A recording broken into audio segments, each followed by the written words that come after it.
Hello, and welcome to Recapping with Delora and Ashley. Please follow us on Instagram, Facebook, and Twitter at Recapping Podcast. Also, rate, review, and subscribe to our show on your favorite podcast platform. We're on all the things. We want to hear your thoughts on the movies and shows we review. Leave us a comment on Apple Podcasts or our YouTube channel, and we will read them during the show. Or reach out to us on social media. We love talking all things entertainment and pop culture with you. Thank you guys so much for listening. Thank you. Hey, Delora. Hey, Ashley. We are back. I feel like we've been rolling through these in conversations, and here we are again. Yes, I'm so excited. Yes, this time we are with one of the fantastic people I had the opportunity to work with during the American Black Film Festival in June of this year in Miami. Yes. Travis Haughton. Travis, what's going on? What's up? How you doing? Thank you so much for joining us. Travis and I got a chance to kind of be on the same team and work at one of the main venues that a lot of the events and things were going on. So it was a jam-packed, eventful festival. And Travis, this is my first time. This is your second year that you were volunteering? Yeah, second year volunteering. So I was trying to learn and absorb from everybody else who had done it prior to me because it was jam-packed. But Travis, we usually start all of our in conversations the same way, which is just kind of asking about your journey. So please walk us and our listeners through the highlights of your journey thus far, from growing up in St. Louis, Missouri, to becoming the founder and CEO of your own production company, A Travis Production. Okay. I see what you did there. My journey is, everybody has their ups and downs, and I definitely had my ups and my downs and my ups again.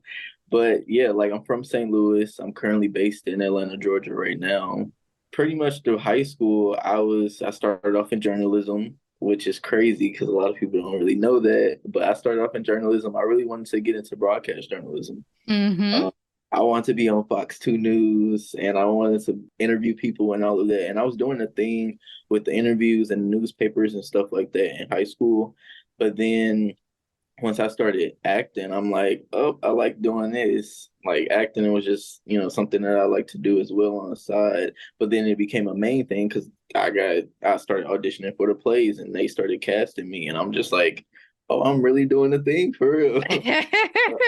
What was your first role? My first role was a Oompa Loompa and Willy Wonka.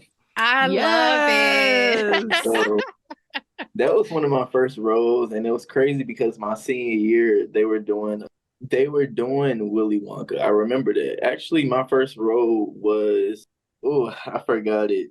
I actually forgot the other role because I played multiple roles in shows, so that was kind of crazy. But I remember one of the roles was the little bear in Shrek.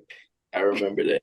Oh, y'all had some fun stage productions. Yes. We really did. It was fun. And then since I was in theater and acting a lot, it transitioned into my senior year, and I was just like, now it's time, for us to direct and write a stage play. Like, the actors kind of transitioned into that mode. And once I transitioned, I was just like, this is what I love to do. Like, I like acting, and I eventually, want to transition back into acting, but I love directing and I love writing.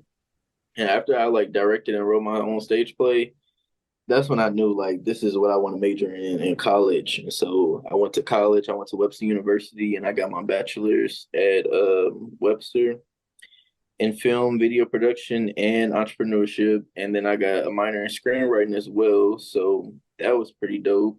And, here I am today in Atlanta, Georgia, living a dream. I love that so much. It's so important to have exposure and access to those sorts of things when you're younger and you're going through school, because imagine what direction you may have gone in had you not had the opportunity to kind of get your feet wet and get into some of those things while you were still in high school. I love that. The arts are so important in school to have that outlet. All right. So what projects influence your decision to go behind the camera? Honestly, the stage play, for real. once I because I didn't really start off with the camera. I didn't start dealing with the camera until college, to be honest. I mean, we had the little cameras where we would go interview people with the broadcast journalism type of situation. But as far as like being on stage and stuff like that, the stage play, like I wrote it and I directed it, and I was just like, I want people to tell, not necessarily tell my story, but tell my story, to be honest. Like I want to write it and I want to get actors, I want to cast, I want to, deal with the production part of it. And I mean, like I say, eventually I do want to act, but just that was the main thing that made me transition for real. What was the name of it and what was it about? So first of all, the name was five. It was called 5 years later, and it was about this guy who was getting bullied in high school, and he didn't really have anybody to turn to. It was going bad at school. It was going bad in his household as well, and it was just to a point where he just gave up. And so that's pretty much what it was about. It was really like a touchy story, and we had boxes of tissues and stuff like that.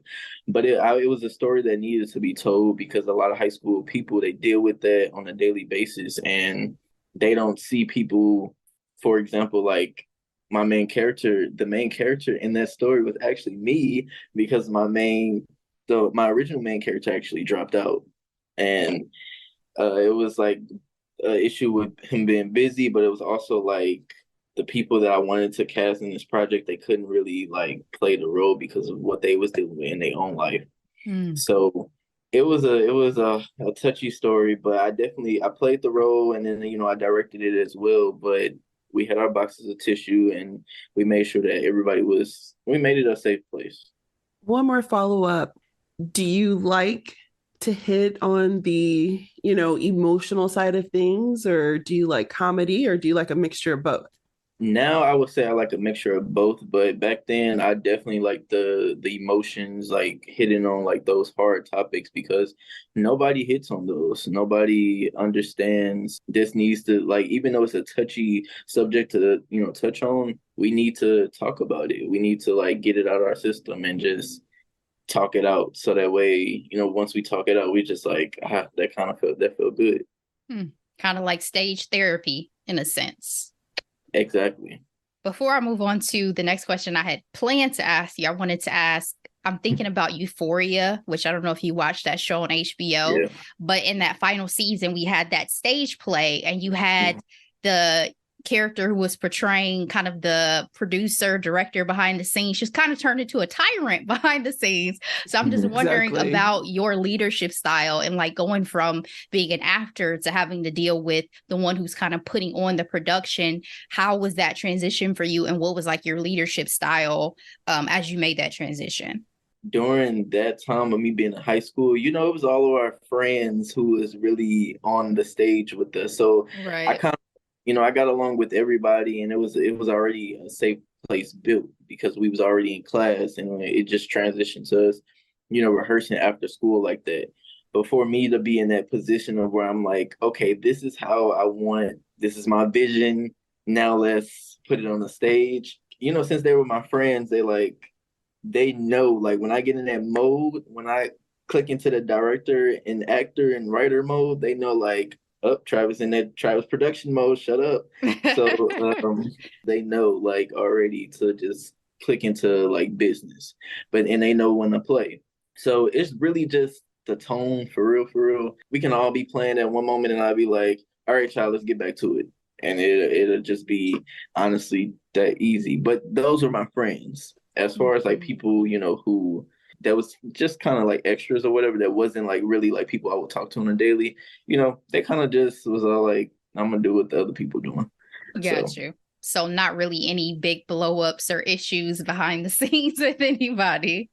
Not in high school. So oh, there's been a little bit post high school is what you're saying. Yeah, definitely college.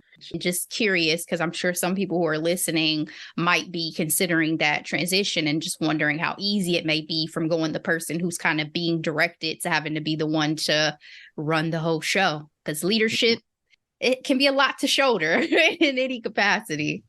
It definitely can. And I feel like whether you want to be a director, actor, writer, or whatever, I feel like you have to have experience in every role. That's just my personal experience and my personal knowledge that I feel.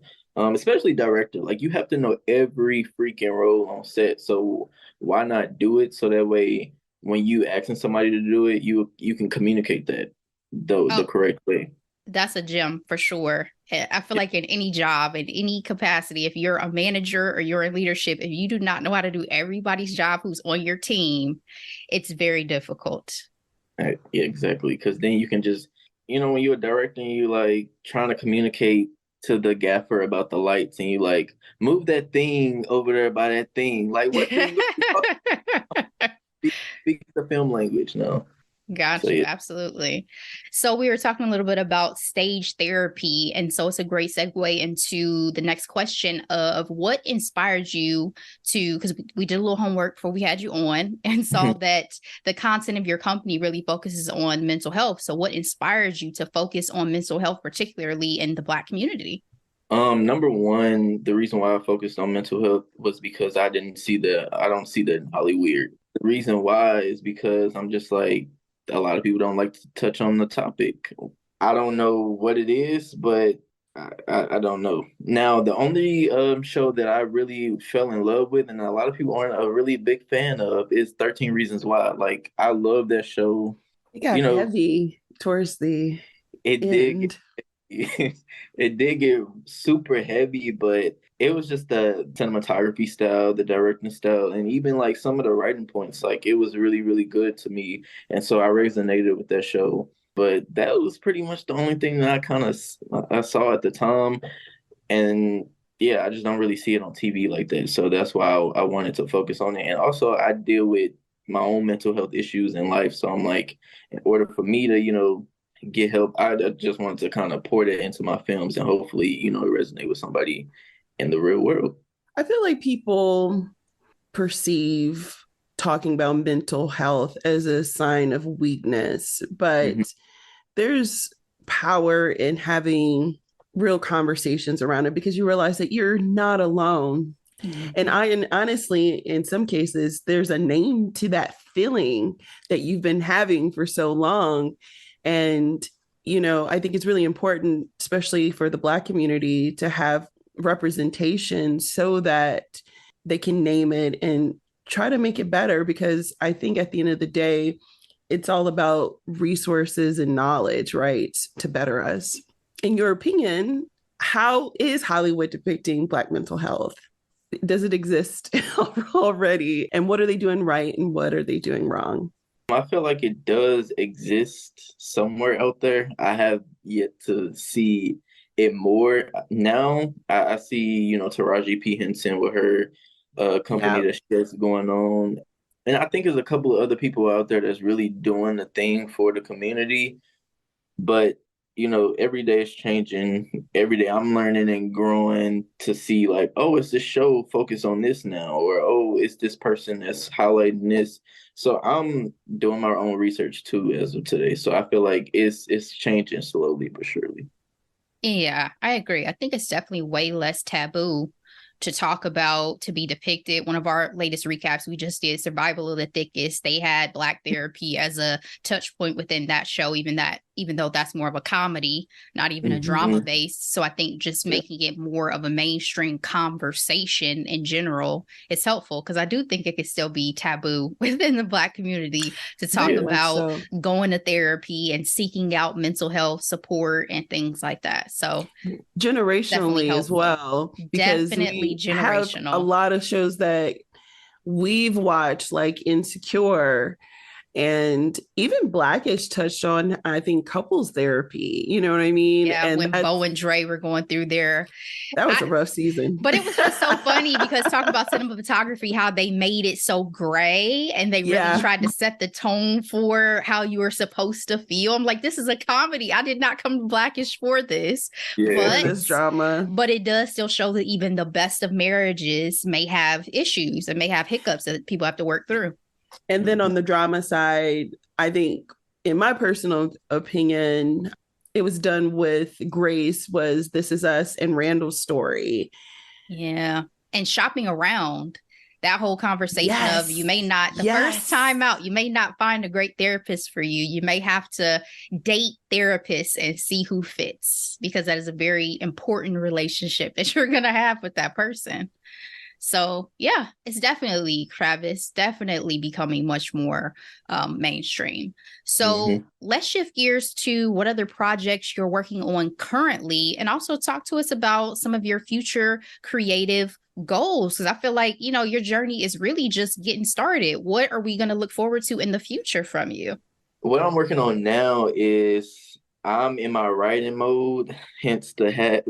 But I'm in my writing bag right now. I'm writing a whole bunch of scripts. I'm just trying to stack those up.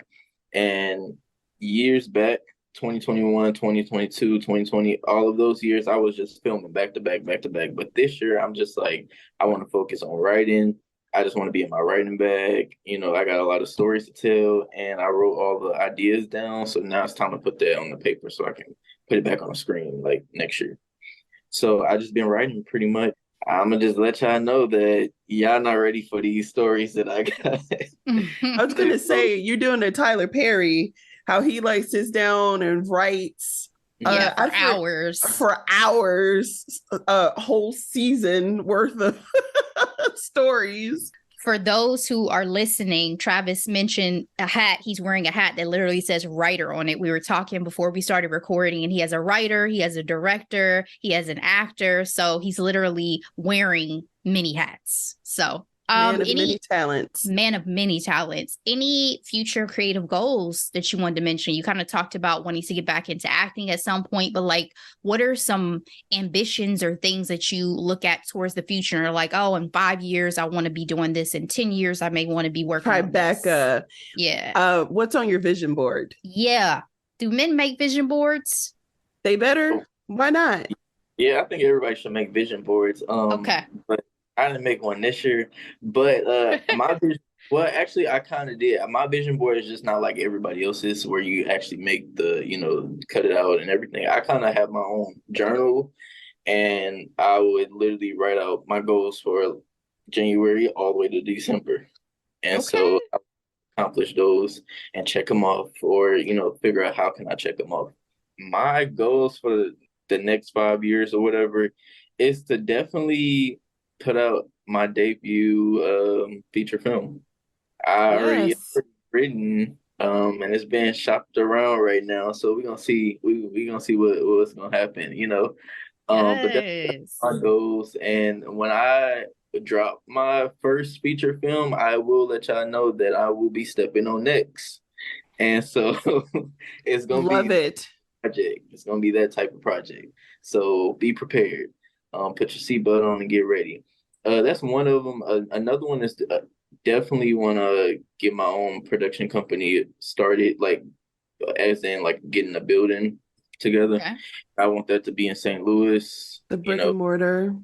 My mom is from St. Louis. Really? Yeah. Yeah. The only thing I always bring up with fellow people from St. Louis, I'm like, you like emos? No, for real. Emos. The best pizza ever. For real. Emos, you gotta try all the foods out there. The Chinese food. The Chinese food, best Chinese food in their country. I don't know what it is. It's so good. Y'all telling me a bunch of Chinese people migrated to St. Louis? And the food is amazing. Listen, okay. Yeah, we got the best food up there. So y'all gotta definitely go out there and eat it. But yeah, that is like a little gist of like my goals. And then another one, like one of my biggest goals is to be working with Jordan Peele. Like I want to partner with Jordan Peele. I love that. Monkey Paw. So speaking of Jordan Peele, who is on your Mount Rushmore of directors and or filmmakers? Jordan Peele. All the faces across are just variations of Jordan Peele. Well, I only have one face on there right now. The other ones are currently being built, so we don't know who they are right now. But Jordan Peele's first face that's built on there. Got it. So what is it specifically about Jordan Peele that resonates with you? Everything. Like Jordan Peele is a fucking genius, like for real. Like his mind and how he thinks of everything it's just not even in this world. I don't know anybody that makes projects like Jordan Peele, and that's why I like him because he just finds a way to stick out, and he also finds a way to make his audience think about what his story is about or what direction it's going to. So that's what I love about Jordan Peele, and also his personality too. Like how you see him on the internet is like, okay, Jordan Peele, but when you meet him, it's like this is Jordan Peele. Like, what the hell? I saw So, you posted a video meeting him. Where were you guys at, and what was that experience like? okay, And what so do you mean? Was he more subdued in person or? so actually, let me give you a little backstory real quick. This is my first time ever giving the backstory, so y'all better Yay! listen closely. If you really know me, you know that I love Jordan Peele and you know that I love Monkey Paw and all of that. So one of my friends, she's a TikTok creator, or she's just a creator in general. She got invited to this Spotify event, and the Spotify event was Jordan Peele's podcast, his first ever podcast through Spotify. And so she got invited to that, and she was just like, the only person that I know that I should invite to this event is Travis. So I'm all the way in Atlanta while she's all the way in LA. I was at work. She calls me and just like, guess what? I got invited to this event and Jordan Peele's gonna be there. I'm like, say no more. Like, how do I gotta book a ticket? Like, say less. Yes. So I booked the ticket. I don't know how many days in advance that she told me or whatever, but either way, I booked the ticket. I went out there, I flew out there, and the next day I was meeting the team and everything, and we was walking around, we was networking, and I'm like, "Where's Jordan Peele at?" Because I don't want to get stood up like I did last time, even though that's a whole nother story, and I got so many stories for you. I'm like, "Where's Jordan Peele? I thought he was supposed to be here. I thought it was supposed to be a Q&A with Jordan Peele. Where is he?" I'm talking to the team of Monkey Paw, and I turn around and it's literally Jordan Peele and Win, which is the president of Monkey Paw Productions. And I turn around, I'm like, nobody's over there. Like, I'm confused right now. Like, why is nobody over there speaking to him? Maybe that's my opportunity to go walk over there and talk to him. So, of course, Travis networking Haughton, I turned around and I walked towards Jordan Peele, and I said, "You remember me?"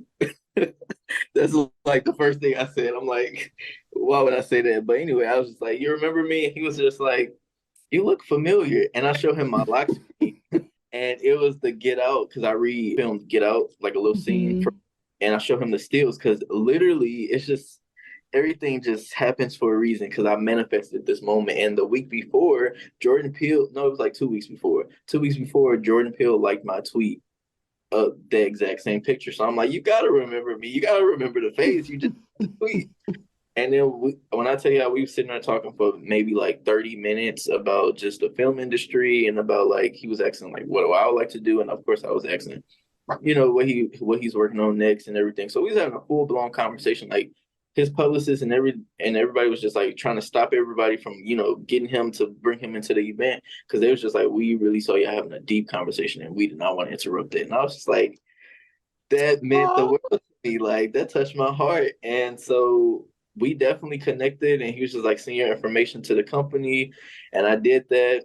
Yeah, it was a real nice time meeting Jordan Peele. But now getting into how Jordan Peele is different in person from how I see him on the internet. It's like when I met him, I'm just like, it felt like one of my friends. Like it felt like I already knew Jordan Peele. It felt like it was so authentic. And when I asked him to, get on a video with me, it was just he was just too cool for me. Like I was like, Jordan Peele, like this is my dog. Like we locked in like that. So he's real cool. I think he's so interesting because he like teeters on this delicate line between humor and horror. Mm-hmm. And he does it so well. Not too many people can get away with it. And so he's immensely talented. And Ashley and I recapped Nope this summer. Sure did. Which was a lot of fun because Ashley doesn't do horror. I sure do not. I sure do not. It is not my genre of choice. But at least his horror is different because usually I say I don't mess with ghosts and demons. So, me and Jordan, Yeah. it's much more thriller based type of films that he gives you. Even though Get Out mess me up for a good 2 weeks. But and if I see Allison in person, I always say I'm across the street. Like, I'm not speaking to you. But at least, you know, he definitely always, to your point, gives me something to really think about and sit with after every movie that he's made that I've had the opportunity to watch. But I was just over here cheesing because this opportunity to meet your idol at this point in time in your life and in your career is so amazing. But then also, for, you know how they always say don't meet your idols, for him to be this amazing person, like, just look at God. It was like, it just made me happy. Like, I have the chills vicariously of like having that profound moment, and having the opportunity to potentially work with him in the future is going to be fantastic. Mind-blowing, Travis. I'm saying, and it just happened so quickly. Like, it was growing every year. Like 2021, they followed me on Instagram. 2022, I met Jordan Peele. It's amazing. And to your point, you are the king of networking. That is, I told Delora that before. I was like, the last question we always ask people is about advice. And I was like, the main advice I need for you to give people is about your networking skills, because you definitely be grinding it out on some networking for sure. I that for real. What's your favorite movie and why? Okay, you asking me the question, so now I'm gonna, flip the question and ask y'all, what do y'all think my favorite movie is? It's definitely a Jordan Peele feature. It has to be a Jordan Peele feature. Potentially, but then you talked about like in the drama and the emotional side of things, and so I'm like, I don't know. I'm curious. I'm dead. Okay, but to be honest, my favorite movie is Get Out. Okay. But if we were talking about top, you're gonna be like, oh, I would never thought of that. But my top 3 is obviously Get Out is my number 1. Number 2 is Norbit, and number 3 is White Chick. White Chicks. Okay. Classics. That's an interesting top 3. Very much so. All Black filmmakers. Shout out to you. Yes. Comedic edge to all of them. Yep. Mm-hmm. Some character play in all of them. Mm-hmm. Well, you explain why. I love let to me hear not, your. I'm over here like, let me dissect the through line for this top 3. Please, Travis, the floor is yours. I mean, I love when people do that. Like, just sit there and be like, well, let me analyze this. Right, but Get Out is number 1, my top favorite film, because it's just different. Like, I've never seen anything like when I saw that in 2017. Not only once, not twice, but maybe 20 times. And I'm just like, yo, every time when I watch this, it's something new I saw. Like, it was like me watching the same film 20 times, but it was like me watching a different film, but it was the same film. So that's why I love about it, actually. And that's what people used to say Kubrick's movies were like. And I know Jordan Peele's a huge fan of him. So I love that level of inspiration, and then him being able to adapt it for himself. Yes. And so, that's the main thing that I love about it. And speaking of Get Out will be in theaters, select theaters, starting the 22nd through the 28th, I believe. So this week, let's just say that. Okay. So go watch Get Out in the theaters. Look at you. You have to go to Norbit. Yes. Yes, let's get to Norbit, because Norbit is like, oh my God. First of all, Eddie Murphy, like, is the king of acting. Like, how can you act 20 roles in one movie? Like, come on now. I don't think enough people give him his flowers, but let me give you your flowers right now, Eddie Murphy. You did your damn thing, and every last one of your movies that you played like 20,000 roles. And I'm just like, Norbit was one of them, because I'm like, how is this man doing this? He can play. It's so ridiculous, though. He is. Norbit is just an interesting one, because most people's favorite Eddie Murphy movie is Coming to America, The Nutty Professor, Boomerang. That's one of mine, because we just recapped Boomerang. That's one of my favorite 90s Harlem Black Nights. films. Harlem Nights. I mean, you can even go back, people love Trading Places, and I'm just surprised that it's Norbit specifically, but I love that because, again, you're hitting some spots with the diversity of your top 3. So you're third one is White Chicks. So we giving the Wayans family some love. Which is quite a classic. And everybody talks about sequels, but I don't think it needs one. And it wouldn't even be allowed in 2023, frankly. I don't think it needs a sequel neither. But hey, they still end up writing it. They still end up putting it out. For what reason, I don't even know at this point, because they're running out of ideas.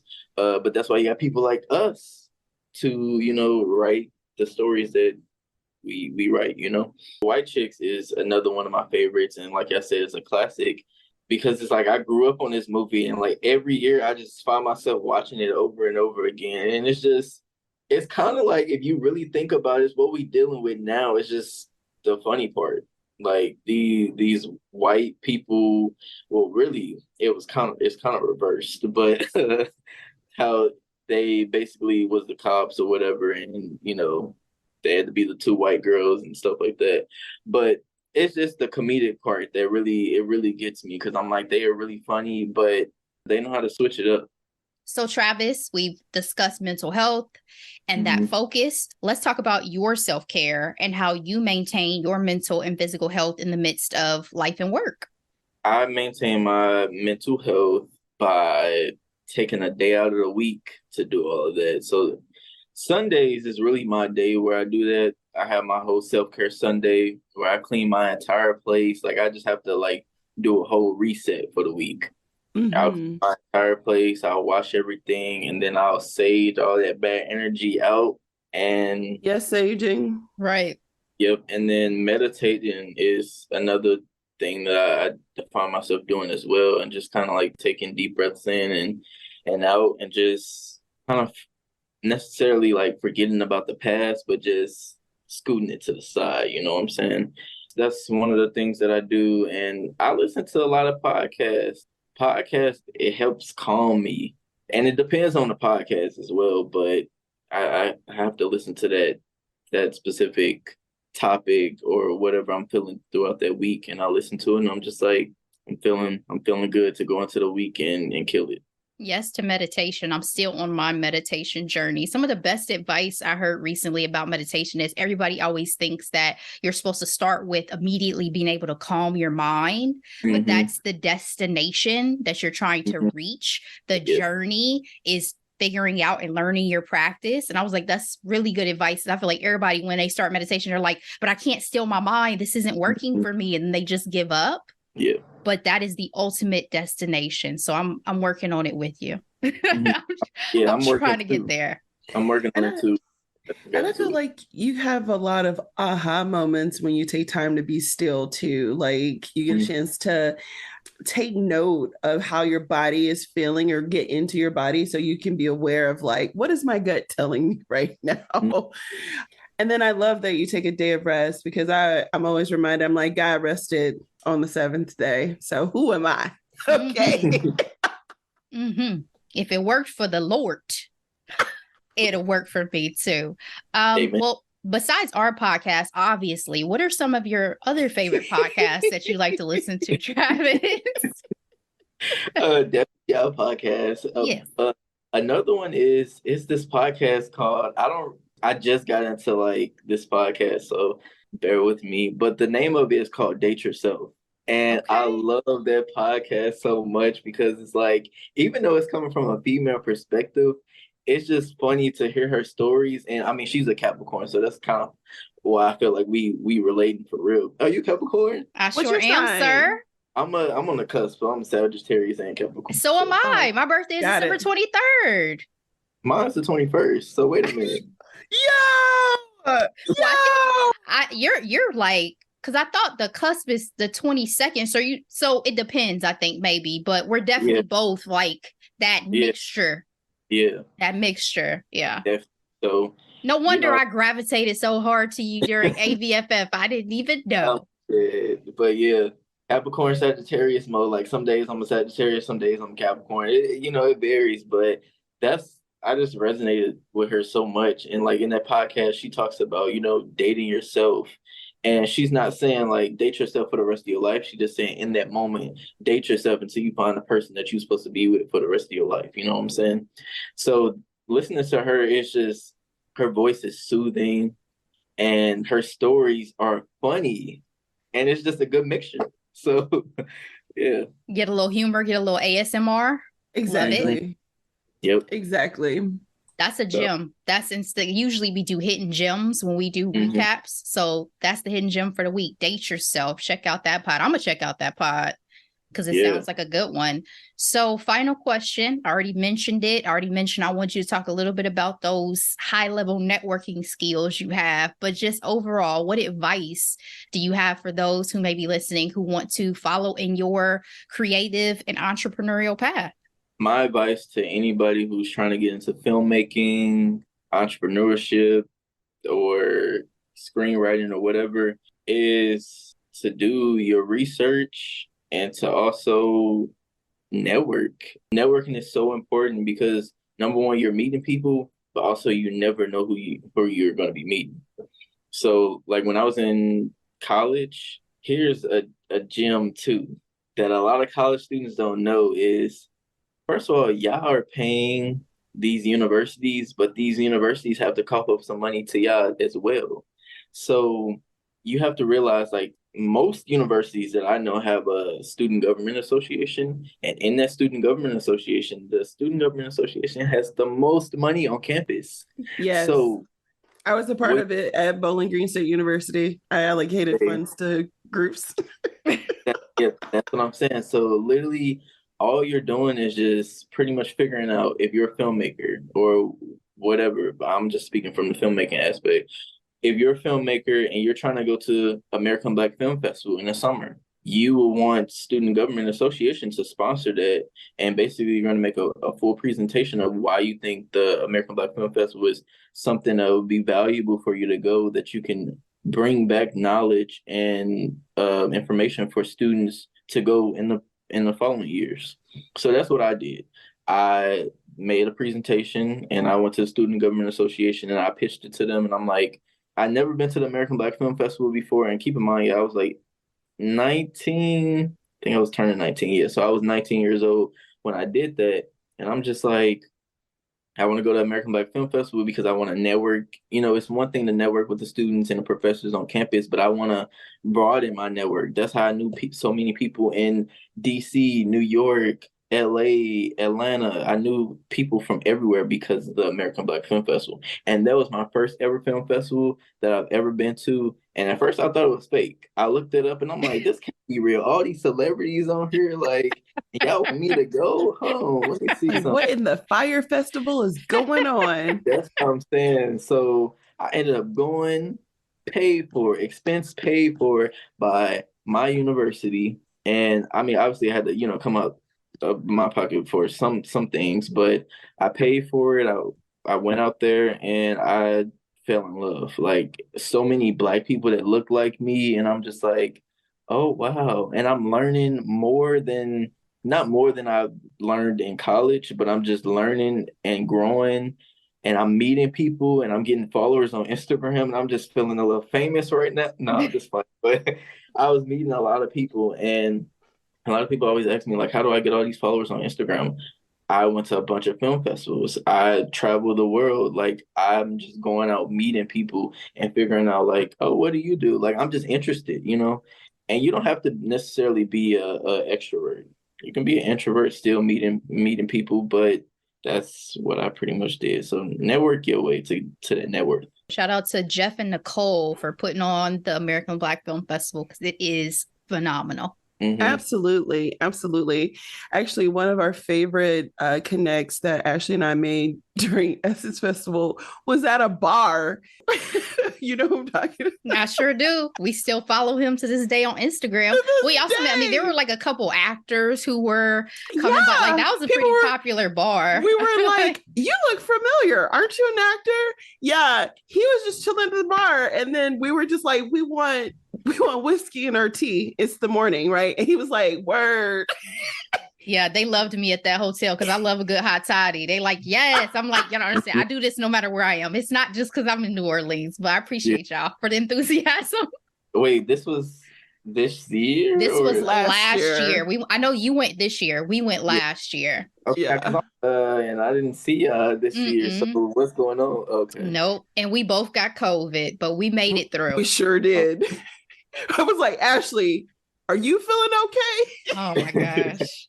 Down and out for the count. Thankfully, we recovered and we did not have any major issues. But exactly. It was definitely a great event and our first time going. Was that your first time going this year? Yeah, it was my first time going this year, so I had a blast. Yeah. Meg Thee Stallion was there this year. Yeah. She killed the show. Like I was like, I have to find somebody with floor seats, and I have to get to Megan Thee Stallion. Like, where is Megan Thee Stallion? I love me some Megan Thee Stallion. I'm just say that right now. But yeah. Okay, hottie. Did you make it to the floor? I did make it to the floor. Unbelievable. It's Megan, but I didn't get to meet her yet. Yet, keyword, putting it on the mic, putting it on wax. No, but that's great advice, especially about the student government, because I definitely did not know that and did not take advantage of that. I feel like from the experience I had this past summer, the only school that seems like they wouldn't have to worry about going out of their way to ask is Howard, because that HU representation and the resources they have to get to the festival was amazing. Let me just say. It was definitely amazing, and I wish I had that same privilege to do to do what they did and get everything that they got, because they definitely had the time of their life. Yeah. So great tips, Travis. Thank you so much for that. And thank you again for coming onto the podcast. Tell the people how they can get a hold of you, what they should follow, all of that good stuff to stay in touch. Yeah, so you guys can follow me at Talk by T on Instagram and honestly all platforms for real. And my website is travisproduction.com. It's just, that simple. Y'all can contact me. Y'all can ask me as many questions as y'all want, because I'm not like one of them people. I don't look at it and not respond. I do respond to everybody. No question is a dumb question. He's telling y'all slide into the DMs. That's the last thing. Slide into those DMs. Well, thank you so much. And guys, as always, thank you so much for listening. Please feel free to leave us a rating or a review. Follow us on all the things, ReCappin Podcast. We appreciate it. Delora, appreciate you, girl. Appreciate you, Travis and Ashley. Travis, thank you so much for your time. We are so excited for your talent and all the work you've done and the work you're going to do. We are rooting for you. Thank you so much. And before y'all end the podcast, I do want to say this. I didn't announce this yet, but I'm dropping a short film next month in October, and you guys have heard it here first. Very nice. Yay! That's so wonderful. I cannot wait. We appreciate that. And we'll definitely have to have you back, especially when your feature film comes out. I can't wait. Don't forget about us. Oh, I definitely won't. I'll make sure he doesn't. I'll bug him. Don't worry. All right. Well, guys, thank you so much. We'll be back with more. In the meantime, as always, be blessed.